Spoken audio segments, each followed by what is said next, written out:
Hi, everyone. I'm Maddie Reardon. I'm the Community Engagement Manager at Radio Milwaukee.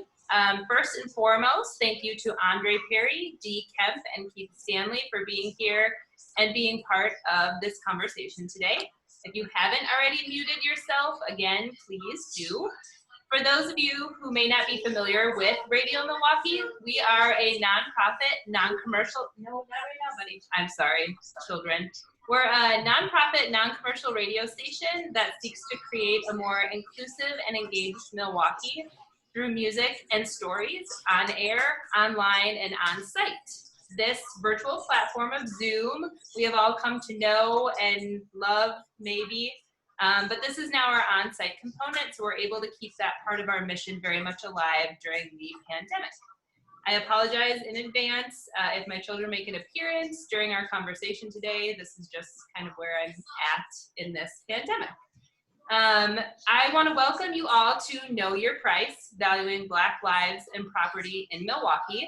While this event is titled after our beloved city, it's a play on Andre Perry's new book, Know Your Price, Valuing Black Lives and Property in America's Black Cities. I'm going to drop a link in the chat where you can learn more about the book and you can purchase the book if you'd like. I would also want to encourage you to utilize the chat function to share resources, ask any questions, because if we do have time, we'll go through and ask some of those questions at the end. I'm not going to talk for very much longer because I want to get to our guests, but I did want to take a moment and talk about Milwaukee. When people think about Milwaukee, they more times than not recognize us as the most segregated city in the United States and the worst place for Black people to live. This segregation that we are known for has been perpetuated for years upon years because of the deliberate devaluation of Black bodies through racism and the systems and policies that have been intentionally put into place that harm Black people. Each of you should have received a link to an audio recording from an event that we hosted in February, How to Have Better Conversations About Race.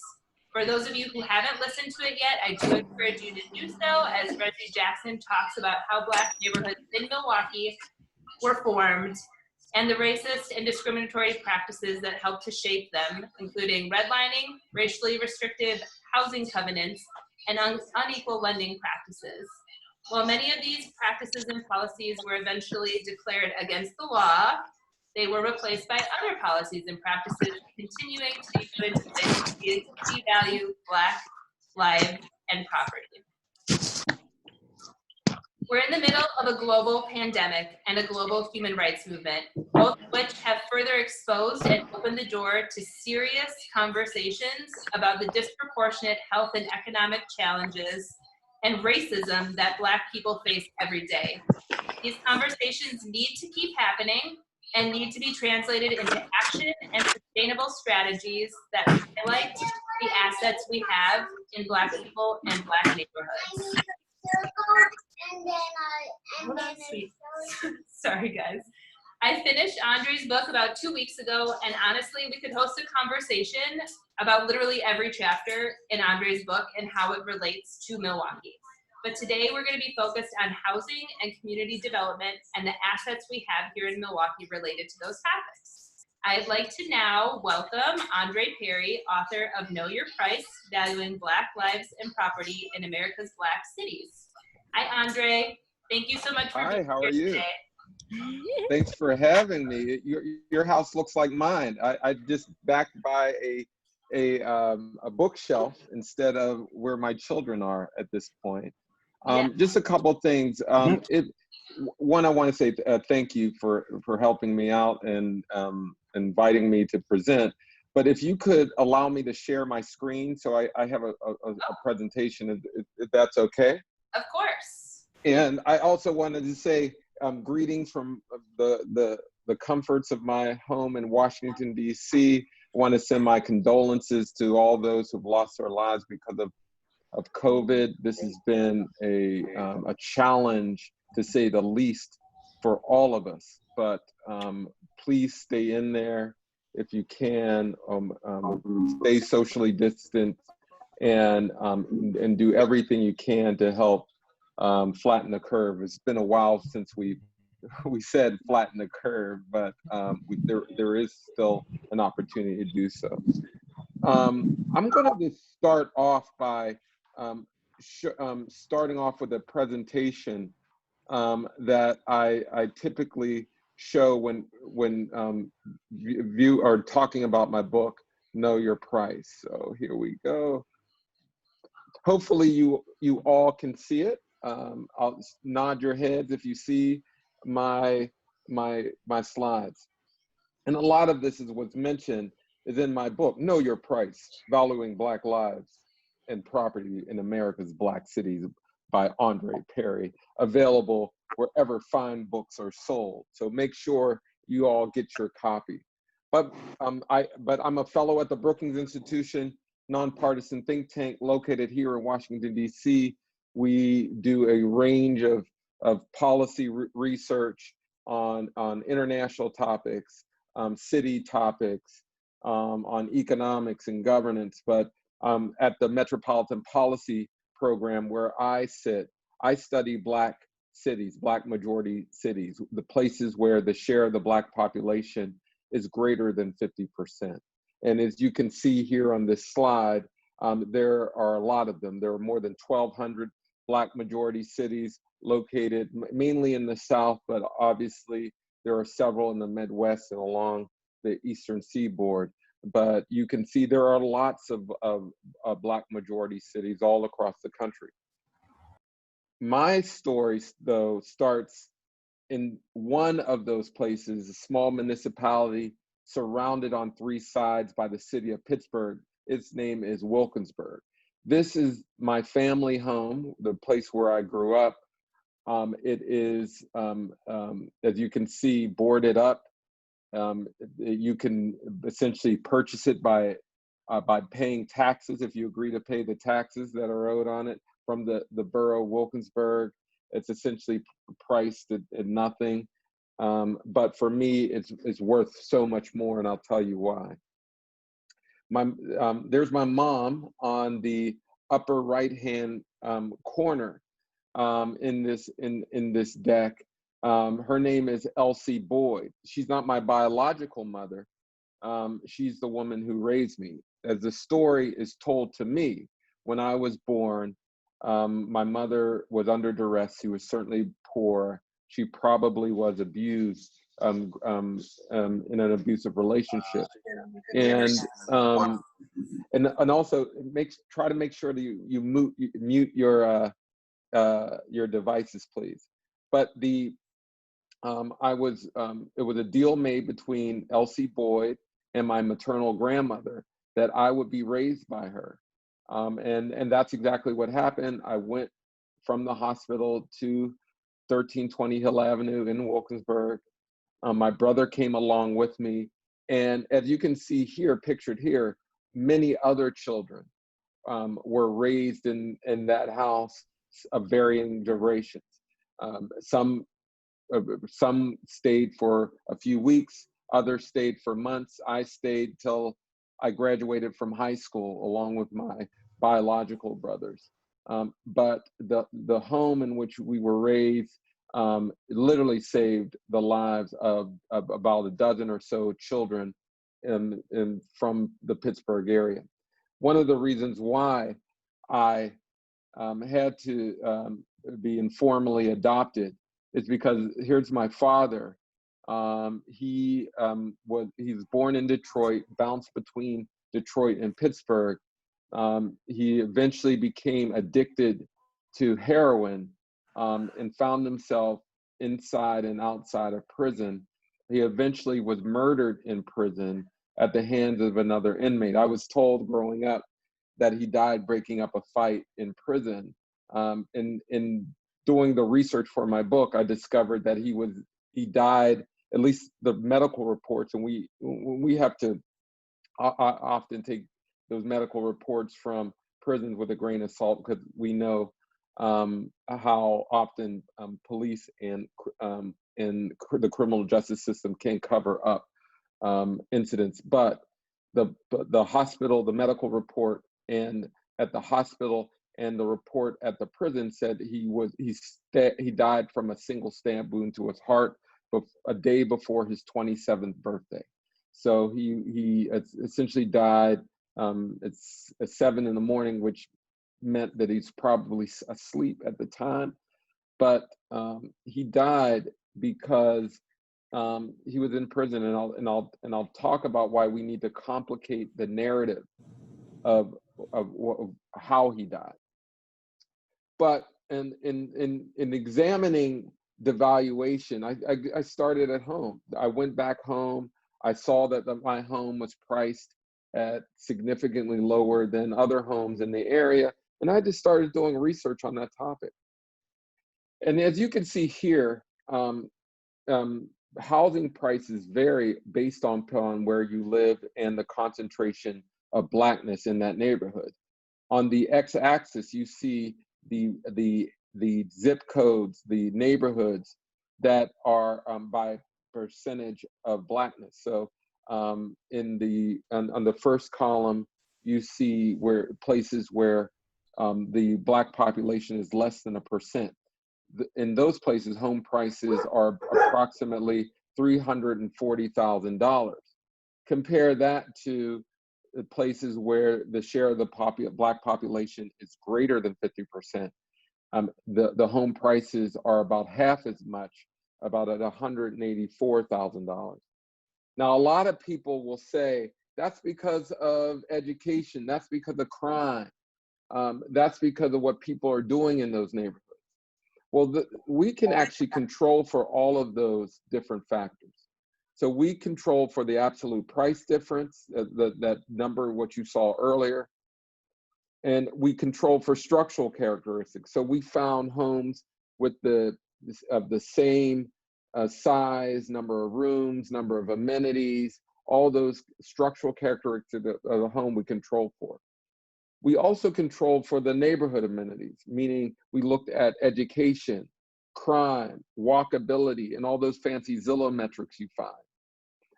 Because we wanted to get at an apples to apples comparison. We wanted to get at homes of equivalent size in equivalent neighborhood situations.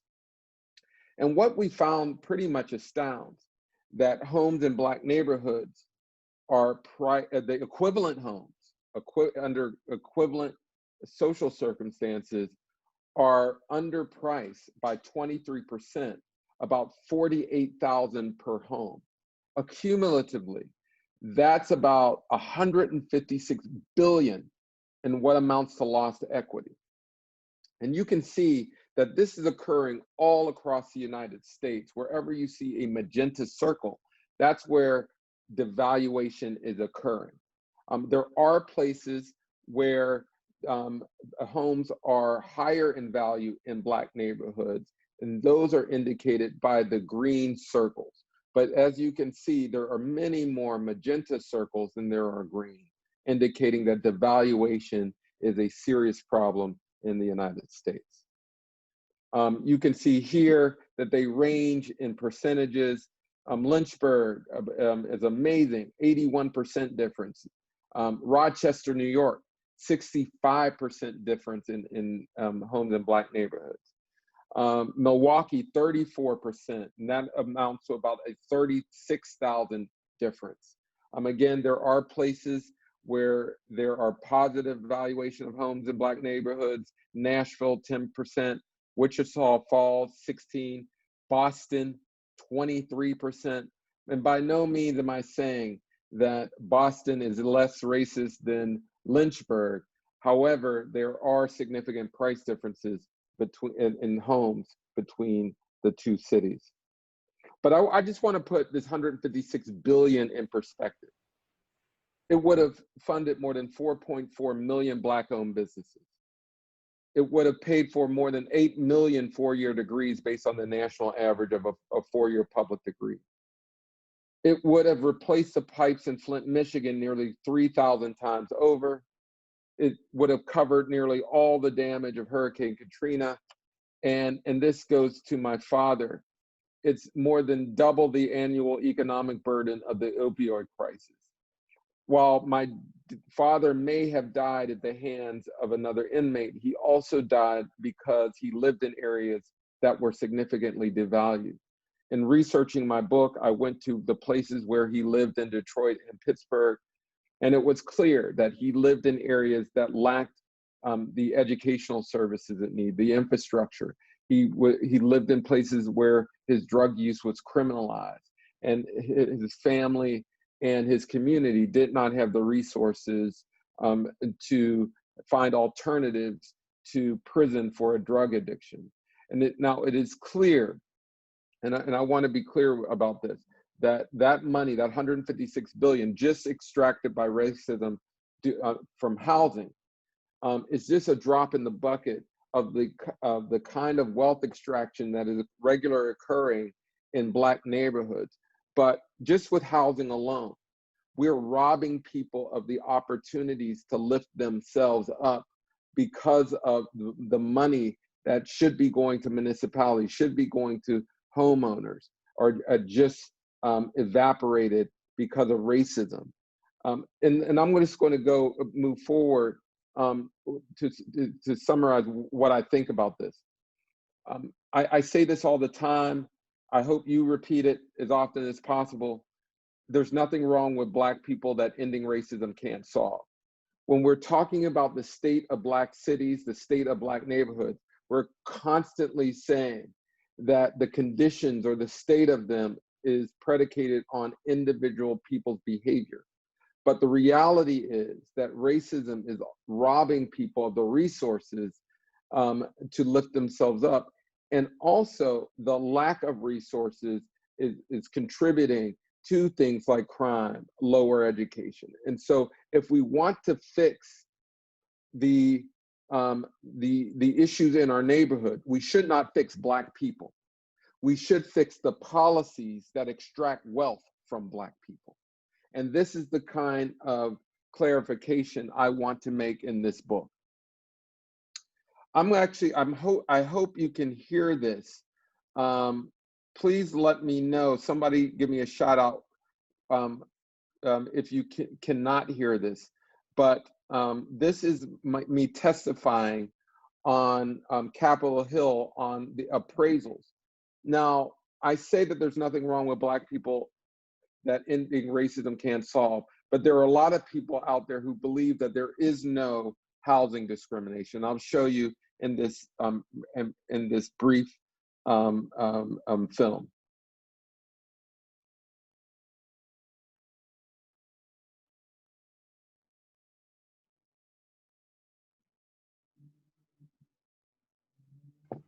We can't hear it. Oh, you can't hear it? So try to read it.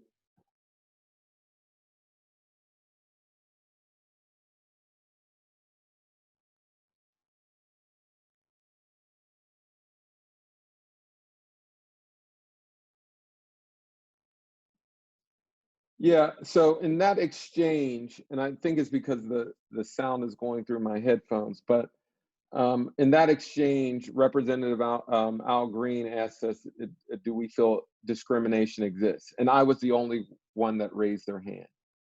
Now, of all the issues that we know discrimination exists, housing is one of them. And so this is what we're up against. There's people who do not believe that discrimination exists in spite of the overwhelming data.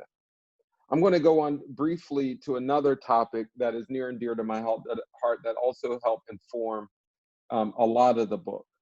We know that we're not represented in business in ways that we should. I wanted to explore why. Black people represent about 13% of the population, but only 4.3% of the nation's business owners. And I want to explore, why is that the case? Here's Dorian Moorfield, founder of and owner of Grandma B's. It's located in Pittsburgh's Hill District, not too far where I grew up. Here he's holding up a breakfast steak that he's proud of. It's a great restaurant. It gets high reviews on Yelp. You can see a 4.64 average rating. But the Hill District, where this business is located, is going under dramatic change. Throughout the 20th century, it was well above 95% Black, and in 2010, it was actually at 99% Black. It was 99% Black. But since 2010, it's increased or decreased in the percentage of Blackness. It's rapidly gentrifying. Now it's about 80% Black. So it's changed 20% in terms of racial demographics in just 10 years. So we did a report, and you can find this report on the website of Brookings' website, 5-star review, 1-star profits, the devaluation of businesses in Black communities. And we, similar to the housing study, we looked at business revenue to get a sense of price difference. Then we scraped Yelp data from all the businesses all across the United States to compare businesses in Black neighborhoods and businesses in white neighborhoods. And again, we controlled for neighborhood conditions and wealth in communities. So we wanted to get a sense of businesses located in areas with similar buying power, similar educational levels, similar social conditions. And what we found may surprise some, but not me. The minority-owned businesses are rated just as highly or higher than white-owned businesses on Yelp. But they get a lot fewer reviews, meaning they're probably getting a lot less customers. But the reviews keep holding up as higher. So as you can see, similar to the housing chart, as the percent of Black people in a neighborhood increases, the number of reviews decrease. But they, businesses owned by people of color are still rated higher than white businesses and throughout. Let me just go this. And that, the perception of the neighborhood is costing businesses anywhere, high quality businesses, anywhere between $1 billion to $4 billion. And because it's not the quality of the business, I just want to be clear, it's not the quality. Black and brown and Asian businesses are rated higher on Yelp, and Yelp is a good customer rating service application, and businesses use it, consumers use it.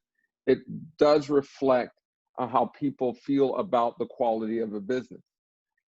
But that money is being lost, not because of quality in the business, but because people aren't patronizing those businesses. I don't know about you, but I grew up around a lot of elders who lived in Black neighborhoods, and they used to have the saying, "Our ice is just as cold." Our elders knew that if you don't invest in quality, you distort the market in a way that suppresses economic mobility within a neighborhood. And so highly rated businesses in Black neighborhoods are essentially competing with lower rated businesses because people are bypassing quality because of the negative perception of Black neighborhoods, not because of lesser business. But all of that is leading to less investment in Black businesses than they should be getting. In general, I'll just offer just a bunch of solutions. I believe that we have to invest in people. If you invest in place and not people, you essentially encourage gentrification. And so what I want to see is direct investment into potential homeowners.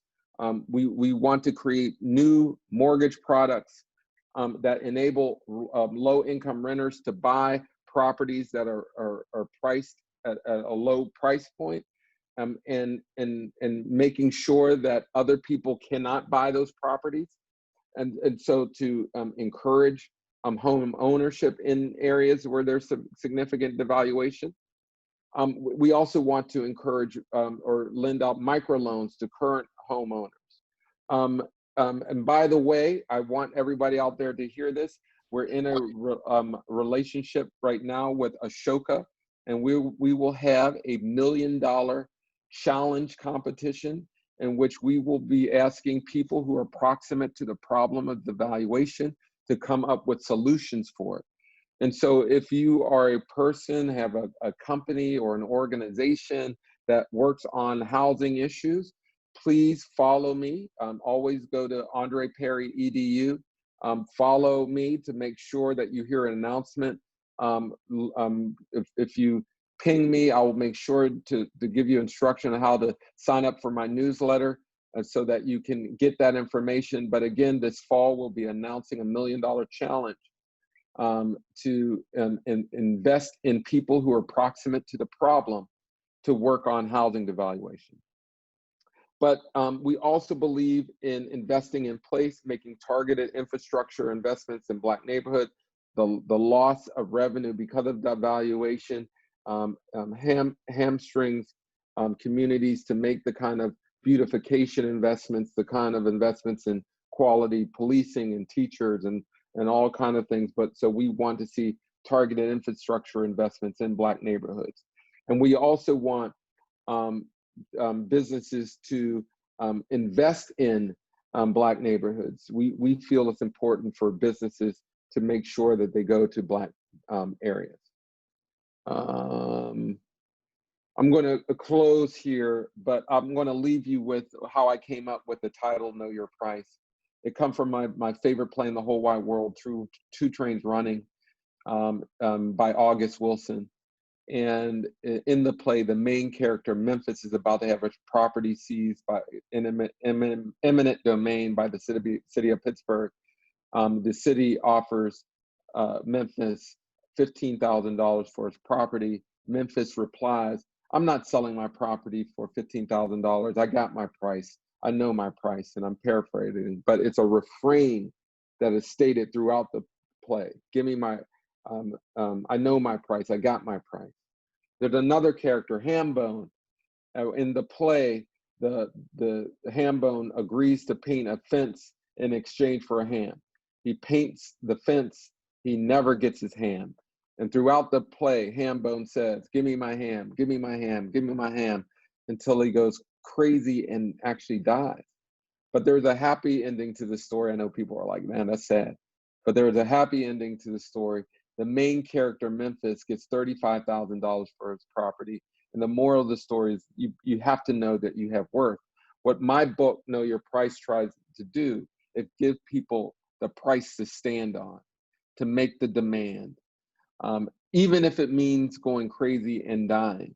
But we know that when people know their true value, they will do anything to get it. And so for me, this book represents my perspective that, hey, our families are valued, our homes are valuable, our businesses are valuable, and they deserve investment. And let's stop blaming Black people for the condition of Black cities and neighborhoods. Let's address the policies that rob Black communities of the wealth to build themselves up. So I want to leave it there. Thank you very much for allowing me to present. I'm going to close this out. And we can get to the panel discussion. Thank you so much, Andre. That was wonderful. You answered like almost all of the questions that I had for you, but I do want to ask one question because this is something that really struck me while reading the book. The cover of your book is a woman, a Black woman. And I want to know, was there intention behind this being a Black woman, and why did you choose a Black woman to put on the cover of your book? Yeah, it wasn't, I wrote the book and then asked for the cover. And so once I looked at the assets that actually uplifted Black communities, but were devalued, one stood out, and that's Black women. In electoral politics, Black women are doing incredible things, getting elected in non-majority Black districts. Their educational levels are extremely high. Black women are doing it. My mother, the woman who raised me, took in kids from from all over the city. She stood in the breach when companies and the government failed Black people. In reproductive justice, I write passionately about access to proper health care, and particularly Black women can't buy or educate their way to better health outcomes, and birthing outcomes, I should say. And so for me, it became clear that I need to put a Black woman on the cover, because in so many ways, Black women are the most underappreciated entity in the United States.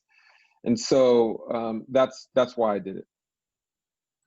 Thank you very much. All right, so we're gonna segue into our panel discussion. I want to invite Dee Kemp from Axe Housing and Keith Stanley from Near West Side Partners to unmute yourselves.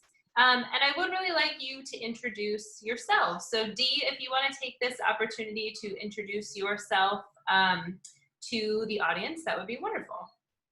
Absolutely. Hello, my name is Dee Kemp, and I'm a program manager with Axe Housing.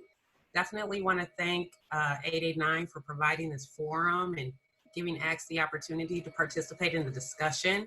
I put in the chat that Know Your Price is a must read. If you're in the nonprofit, philanthropic, political, or corporate community, and you sincerely think that Black Lives Matter and you want to do better, you have to read it. So congratulations. And I have to say, it was so unexpected. It was just a love letter to Black women, and I didn't expect that. I'm a data nerd. I love the analysis, but I didn't expect to see that perspective, and it was very beautiful to see. So very nice, Mr. Perry. Well, thank you for your work and commitment. Thank you, Dee. And then Keith, if you want to just introduce yourself, that would be wonderful as well. No problem, I will. But I would say, Andre, I've been geeking out on you.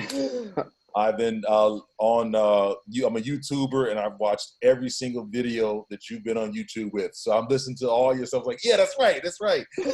I've been getting into the book for the past 2 weeks and enjoyed every bit of it. My name is Keith Stanley. I'm the executive director of the Near West Side Partners, a community economic development group in the Near West Side of Milwaukee.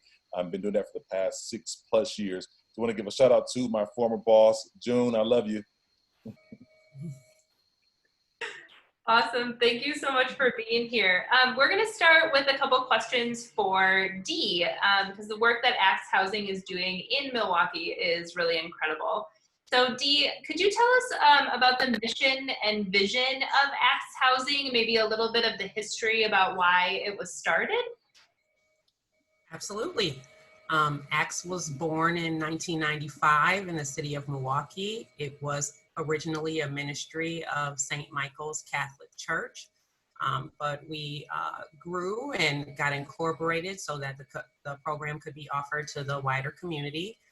To date, we've supported over 2,600 families in becoming homeowners. We've reclaimed 888 foreclosed properties, bringing over $150 million in investment back to the city of Milwaukee. Our mission is empowerment through home ownership, and our vision is to create vibrant neighborhoods in our service areas, which are the city of Milwaukee and the Merrill and Hackett neighborhoods in the city of Beloit, Wisconsin. Our offices provide a one-stop shop for low and moderate income families who are interested in home ownership.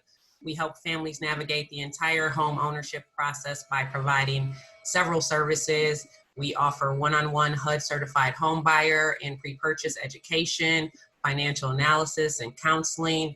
We house a full real estate brokerage with a team of state licensed real estate agents that assist families with lending from traditional financial institutions. But what makes us really special is that we actually have a lending arm as well, which provides loans for people to purchase and rehab blighted properties. We really see value and opportunity in distressed and vacant homes in the community. So we try to match families who choose that option with rehab specialists who do a scope of work on the home and guide families that have been renters through the home renovation process. So at ACTS, we definitely think that when families buy back the block, they stabilize neighborhoods and they're invested in making the communities that they join better. And buy back the block is the chapter of the book. Yeah. Yes, it is. Yes. I also just read an article that Lavelle Young is also doing an initiative in Milwaukee called Buy Back the Block, and I was like, know your price. I read about it. Yes. Thank you so much for that overview, Dee. How does ACTS Housing work to educate and empower Black individuals and families to become homeowners? Really, every element of our programs and services are about educating families to be financially savvy. Individuals and families who understand the power and the value of their credit can then develop the behaviors and habits to maintain their credit in a manner that really opens them up to a myriad of opportunities, including homeownership. Many of the families that we serve come out of school systems and households that really didn't offer them any substantive education around the critical topic of finances and credit. Black communities especially tend to be banking deserts that keep low income and minority families credit invisible while offering an abundance of opportunities for them to access predatory lending. So knowledge is power. At ACTS, we're educators and advocates for the families that we serve. The families are the ones who do the work of addressing the issues we outlined that might be a barrier for them to home ownership. The families are the ones who save and who put their blood, sweat, and tears into the homes that they acquire. We're just privileged to be guides on the journey because we think these families are worth fighting for and they add value to the community. You know, I just wanted to add one thing. Is it Deatra? It is Deatra. Everybody calls Okay. me Dee though. Deatra is absolutely right. I'll call you D. I'll call you D. D is absolutely right when it comes to Black folk. Know that the lack of wealth puts us in a negative position. We're more likely to take on debt because we were not afforded the opportunities to build wealth. So a lot of times it's not about our financial literacy. It's just that we don't have the wealth in it. But I will say that when it comes to financial literacy, we need to teach our Black residents how to stand up to beat back predatory lending and other predatory systems, because there's no shortage of opportunities to take on debt in the hood. It's just the bad kinds of debt that's afforded to us. And so we need a lot of education on how to push back against that. Give us the good debt, you know, and create the kind of loan products that we can eventually use to uplift ourselves and to buy properties that are available. Thank you. Dee, I just have one final question for you, and we've kind of we talked about this a little bit with Andre and you as well. What have been some of the policies that are currently in place that have been really harmful to Black homeowners and Black neighborhoods? And how does ACTS Housing work to undo those harmful policies? Well, I think we all know that, you know, home ownership is the primary means of creating wealth in this country. It was really outlined very well in the book how African Americans have been systematically deprived of those type of opportunities. Milwaukee is at the forefront of this problem.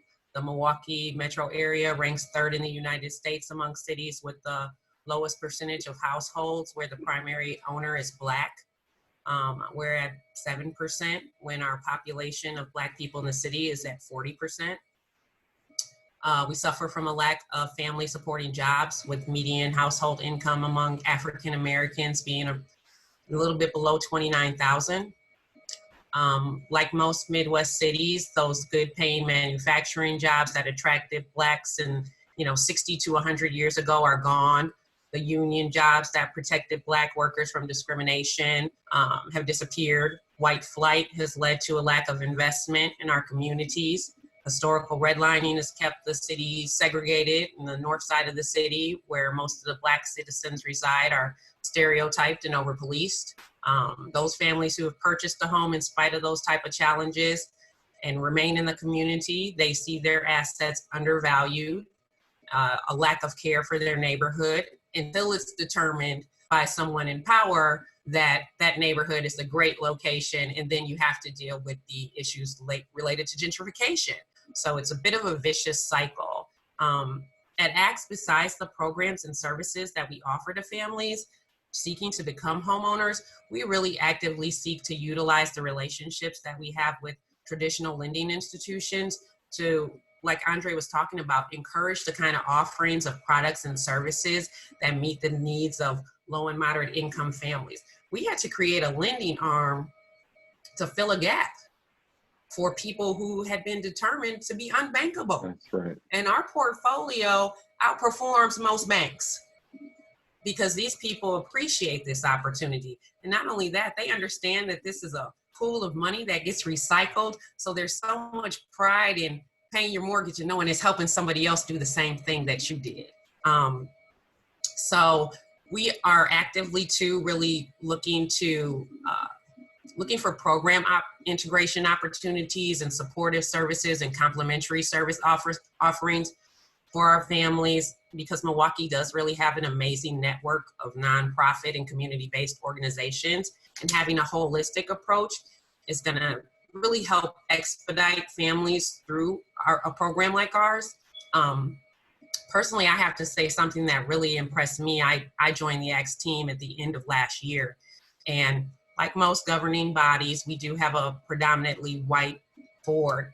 But at the first board meeting I attended, I was blown away by open discussion around the specific challenges that our Black families are facing, and as they seek home ownership, and really needing to actively work to identify how we can get them through our programs and services with a higher success rate.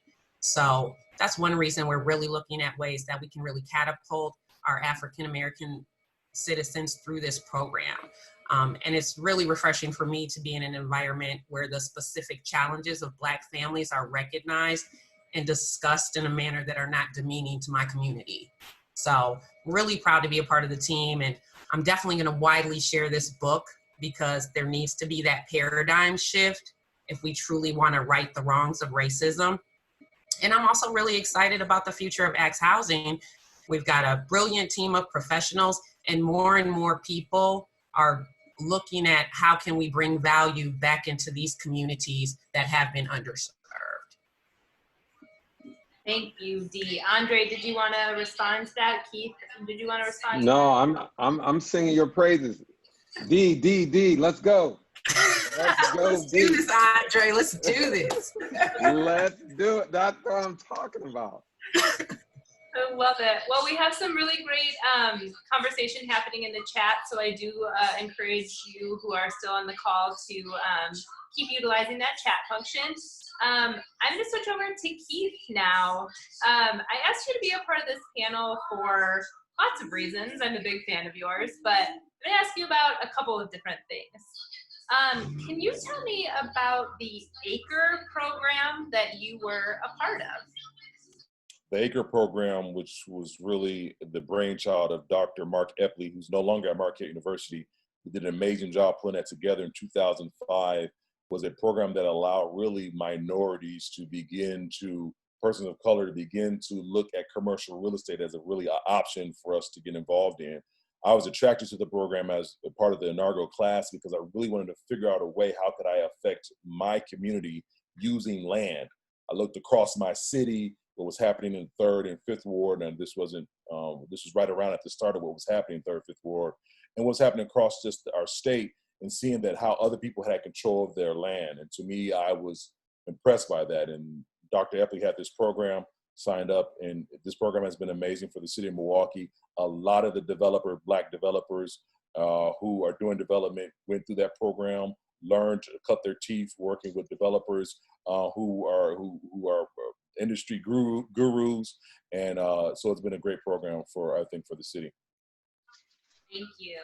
How did that experience impact you? In particular, what was it like to have a space that was intentionally created for people of color and for minorities? For me, it was exciting because I began to see the tools that I could use to affect my community in a positive way. So I think a lot of times I'm gonna just speak from my experience, but I would imagine that it relates to many African Americans. Things are always done to you. Decisions are always made. Dee brought up the example that when you go to boards and things of that nature, you see other people that don't look like you making decisions about your community. So for me to be able to meet with some of the industry leaders of development and have conversations with them, how do they go about doing development? What do they work with? What tools they use? What resources? Now, everything wasn't answered, and some things they wanted to keep, to themselves. But for the most part, they were open and willing to give those discussions and give those insights to the people that came through the ACRE program. So for me, that was really helpful. And how sorry, go ahead. Can I just, Keith is bringing up an important piece that so much of our history has been about figuring out how to claim space, because this is what is, we certainly want to buy back the block. We certainly want to develop space and land, but this is bigger than just acquiring land. This is about us claiming space that we constantly denied over history. So I just wanted to, to put an exclamation point. It's such a powerful experience to say, this is my space. Yes. And I'm going to put it in my image, and I'm going to help it benefit the community, and I'm going to make it help Black people. It's not going to be some trickle down theory that never gets to us. This is about us having some say in our community. I think that segues perfectly into our next question. How do you bring your experiences with ACRE into your everyday life with your West Side Partners and Avenues West Association? How do you bring those aspects into every day? I think I got the gist of your question. It froze a little bit, but I'm going to once again emphasize what Andre has put in his book. To me, you can't have white supremacy without devaluing Black lives. And so for me, it's important that what I bring to the job is that how are we creating spaces for people to be involved? We call it neighborhood efficacy, empowering people to say, you can make decisions about your community and about how you want to live. Now, some of that is educational because we have to teach them to say, listen, you can actually, if we work together, we can see a grander and a bigger vision that is healthier for everyone. But ultimately, I want to make sure that I am, maybe the word is radically inclusive, that we are connecting with our residents, our businesses, and having those conversations. Say, what can we do to make sure we are improving the quality of life for our community, and it's going in a direction that you want to go in. That's just important. So that's how I think I see it in the work that I do every day. I connect with our residents on a daily basis. We're doing a lot with now virtually, but we are connecting and we're listening to them, we're responding to them, we're providing them resources and programs to make sure that addresses their needs. It's more than just sitting at the helm of the organization and trying to solve problems. It's working with people together to look at those problems and how we can solve them together. That's awesome. So you talked about working with your residents in the near West Side and businesses as well. Can you talk about some of the businesses that are in the near West Side and how those relationships work between you as an organization and them as a business owner? So maybe we can come to near West Side and buy some stuff. That's right. Well, I would say a couple of things. I love what Andre pointed out. And Andre, I was listening to a number of different your conversations on YouTube and on the program that you just mentioned about the starting of the $1 million deal to work with businesses. The Near West Side Partners put together a program 5 years ago called Rev Up NKE. It's basically our Shark Tank business competition. So we modeled after the Shark Tank.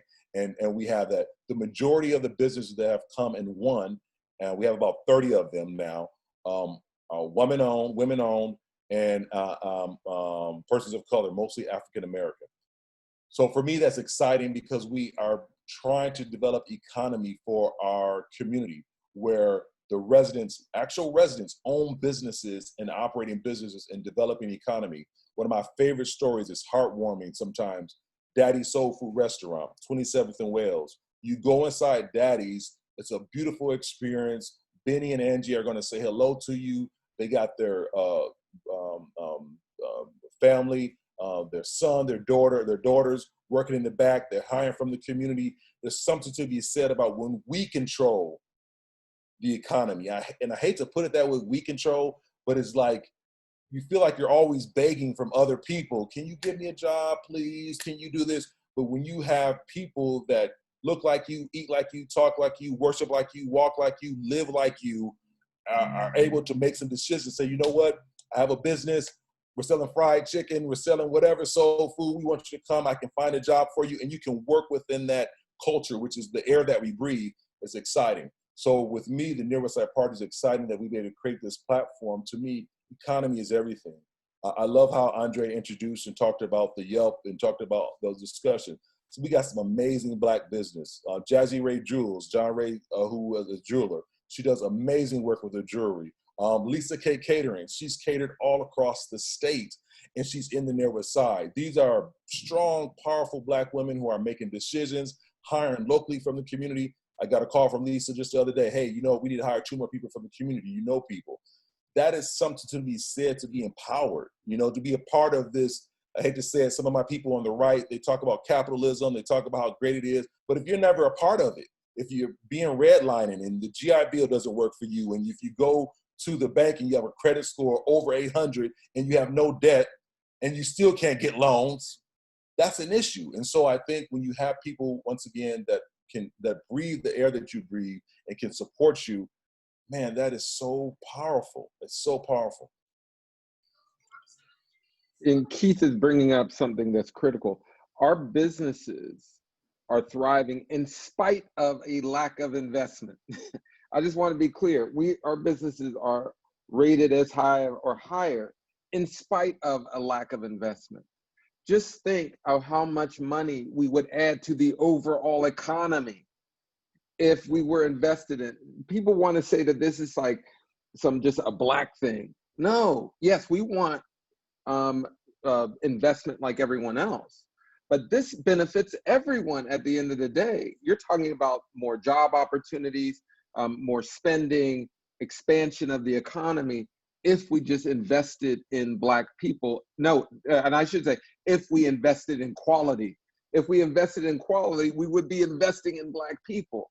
And that's what's mind-numbing about this. Racism will have you thinking that, oh, these businesses are not as quality, the service is bad. That is not true.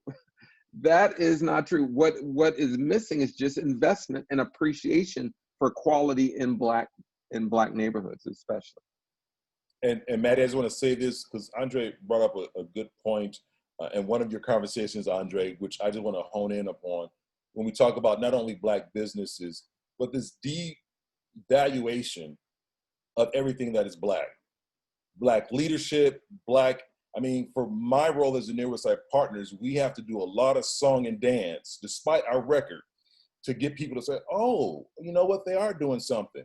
And what $1 million means to the Near West Side of Milwaukee compared to downtown is generational changes for us. Downtown is not even a drop in the bucket. No offense to downtown, please forgive me, people who work and live and operate downtown. But for the Near West Side, that could be possibly means hundreds of jobs with us being able to give out those dollars. And there seems to be this devaluation of everything that is Black, not just here in the city of Milwaukee, but throughout the country. And once again, you have to overcome this mountain of proving yourself, a Black organization, a Black business, a Black leader, whatever it is, to say that, no, I am serious and I've studied and done the work I needed to do to make sure that, as Andre said, we're investing in quality when it comes to Black businesses. And I know we got to leave soon. I just want to be clear about this. When you're talking, Keith and Dee are doing the work, and this is personal for them. When folks pick up my book, you'll see that it's a lot of data in there, no question about it, but it's personal. We're in this, and we talk about this stuff, but we have leaders and people doing the work that don't get the love from policy. And that needs to change, because I talk to tremendous individuals, people like Keith and Dee, who are putting in work and not getting the policy love. They're getting love from the community, but it's not extending beyond that. So for me, the reason why we put people on a panel, I just don't want to give a book talk. I want to highlight and elevate, illuminate, explicate the people who are doing the work day in and day out. So y'all need to give Keith and Dee some love in Milwaukee, because they're putting in the kind of work that adds value that's been extracted by racism. So kudos to you too. And shout out to Allie Maddie for putting in work too. Thank you We need so allies much, in Andre. the streets. Thank you so much. We are about out of time, but Andre, if you would like people to leave with one thing today, what would it be? Well, it would be, it's too easy to say, go buy, know your price. Make sure everybody purchases Know Your Price, but more importantly, support. Yes, hold that book up proudly. That's it. I'll hold it up too. Mine's on my Go get Know Your e-reader. Price. Go get Know Your Price.